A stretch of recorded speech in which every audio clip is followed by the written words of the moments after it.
Araw mga kapuso, mga kapamilya, ngayong araw na to guys, magluluto tayo ng laing. Ito guys, meron akong laing dyan at natanggalan ko na to ng mga matitigas na part. Kailangan ko na lang hugasang mabuti. Tapos ito yung ating gata, yung pangalawang gata, tapos ito yung ating kakang gata. Tapos ito yung sasawag natin guys, taba yan na may balat. Tapos kailangan natin ng bagoong, sili, bawang, sibuyas, tapos luya. Yan guys, hugasan muna natin itong ating laing. Una natin gagawin guys, pamantikain natin itong ating taba ng baboy. Bisa-bisa lang natin. Kapag nagmamantika na guys, lalagay na natin itong ating luya.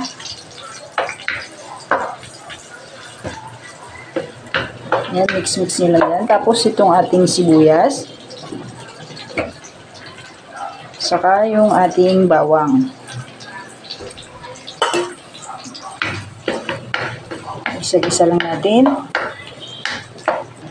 Pagkatapos guys, ilalagay na natin itong ating pangalawang gata. Yan yung magiging silbi nating sabaw. Tapos papakuluin lang natin. Kapag kumukulo na guys, halu-haluin nyo para hindi mabuo yung ating gata. Halu-haluin nyo lang mabuti. Tapos lalagyan na natin ng bagoong.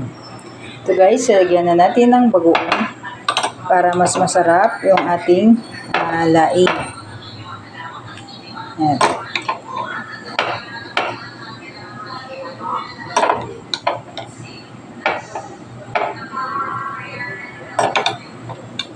Tatlong kutsara lang ng bagoong, pwede na yun guys. Tapos halu-haluin nyo ulit.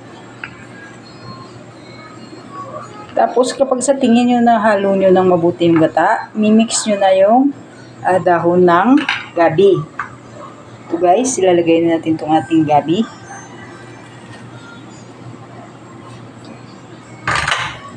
Tapos i-press nyo lang guys para bumaba.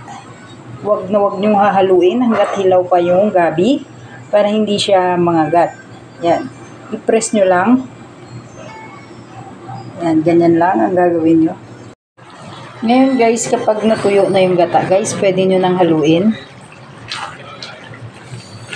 Pero medyo malambot na itong ating laing. Tapos lagyan na natin ng panimpla. Lagyan natin ng salt. Tapos lagyan natin ng konting sugar. Tapos antayin pa natin lumambot ng mabuti yung ating gabi. Tapos guys, pwede natin halo yung ating sili. 5 sili yung nilagay ko guys para maanghang. Ngayon, kung gusto nyo madaming sili, yung maanghang na maanghang, pwede nyo lagyan ng marami. Ngayon guys, pwede na nating halo itong ating unang gata. Ayan, para malapot yung ating laing at malinamnam. Tapos halu-haluin pa natin at patutuyuin pa natin ito ng konti.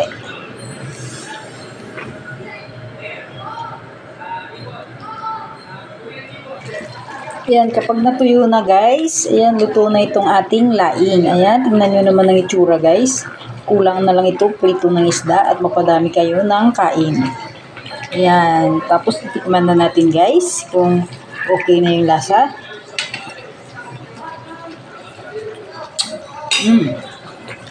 Masarap na guys, sa tamang-tama lang yung anghang niya, tapos yung alat saka yung malinamnam sobra dahil yung gata natin malapot. Ganyan lang guys ang paggawa ng laing guys, at gayahin nyo guys at sure na masarap.